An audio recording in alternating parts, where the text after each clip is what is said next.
నమస్తే, welcome to 4 sides TV. ఎన్నికల commission తన పందాను మార్చుకుంది. ఎన్నికల వేళ తమ ప్రసంగాలతో నియమావళిని అతిక్రమిస్తే ఆ వ్యక్తికి కాకుండా పార్టీకే నోటీసులు జారీ చేస్తూ ఆయా రాజకీయ పార్టీలను ఈసీ బాధ్యులుగా చేస్తోంది. ఇదివరలో సాధారణ హామీలను పార్టీలకు, ఎన్నికల కోడ్కు సంబంధించిన అతిక్రమణలను ఆయా వ్యక్తులకు జారీ చేసేది.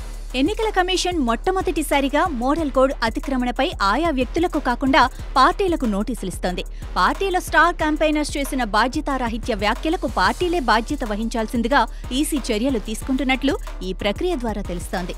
ఇదివరలో ఎవరు తమ వ్యాఖ్యలతో ఎన్నికల చట్టాన్ని అతిక్రమించేవారో వారికే నేరుగా నోటీసులు పంపేవారు.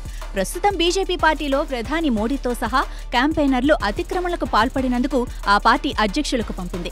కాంగ్రెస్లో రాహుల్ గాంధీకి వచ్చిన ఫిర్యాదులను ఆ పార్టీ అధ్యక్షులకు పంపింది.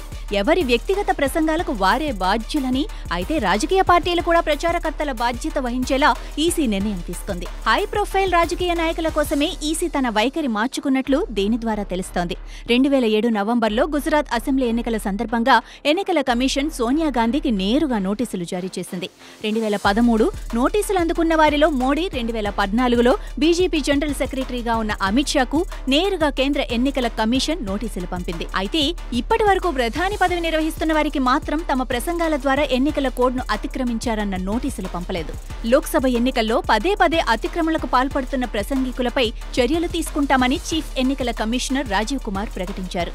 ఇప్పటి వరకు క్రమబద్ధీకరించిన విధానంతోనే నోటీసులు జారీ చేశామని ఎన్నికల అధికారి ఒకరు తెలియజేశారు. బాధ్యతలను పెంచటమే కాకుండా ప్రచారకులతో పాటు రాజకీయ పార్టీలను కూడా బాధ్యులుగా చేస్తున్నామన్నారు.